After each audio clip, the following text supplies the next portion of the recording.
Thank you, Chair Lowenthal. I have more than 50 miles of coastline in my Southern California district, so I've been closely following the administration's offshore drilling plan. Many of my constituents are concerned about the impact the plan could have on their communities and way of life. Dr. Cruikshank, what is the status of BOEM's proposed program for offshore oil and gas leasing? The Outer Continental Shelf Lands Act calls for a rather drawn-out process and 3 different proposals before we get to a finalized new program.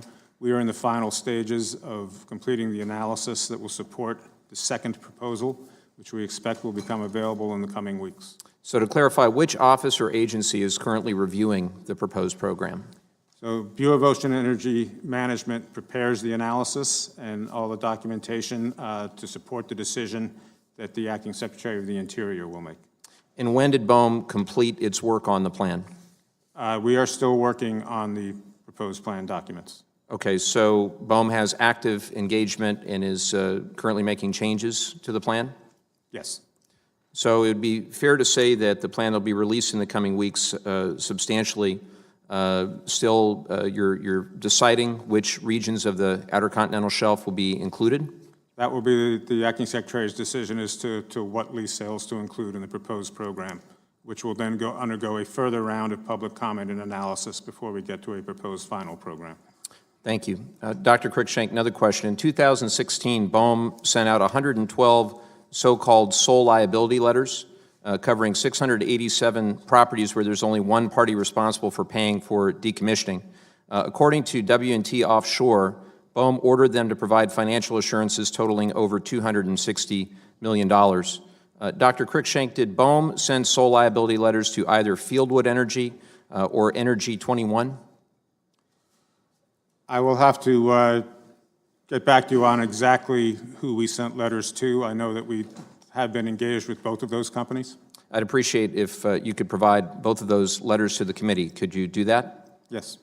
BOEM also announced in February 2017 that it rescinded the sole liability letters, and by rescinding these letters, the question is, were the companies that first received them removed from having to cover the additional bonding?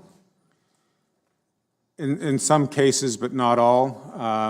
What we found with the whole array of policies that were drawn up in 2016 is there were unintended consequences of the way that notice to lessees on financial assurance laid out. It was not our desire to force people into bankruptcy that would not otherwise be there. At the same time, we found that we were seeing very healthy companies that were not considered to be able to self-insure. So we pulled everything back so we could take a more detailed look at where we actually face risk, where the public actually face risks of default, so we could tailor a financial assurance program to those risks. While we're developing that, we have continued to issue orders to companies that we believe pose a significant risk of default to make sure that those sole liabilities are covered.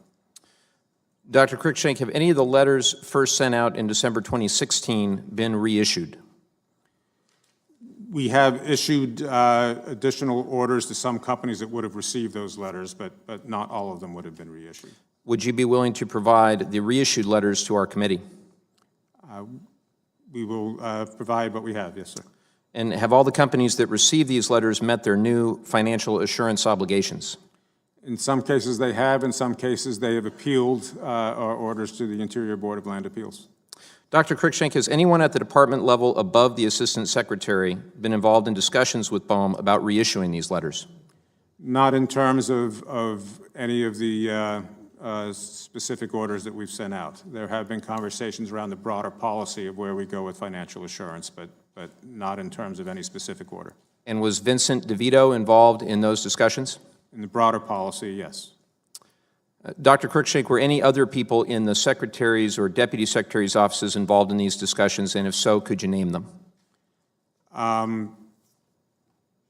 Yeah, there have been a number of people that review documents as they are prepared. So we briefed the Deputy Secretary, David Bernhardt at the time, and members of his staff, and Catherine McGregor as well has sat in on some briefings on the regulation that we're preparing. Thank you, Dr. Cruikshank. I'll yield back.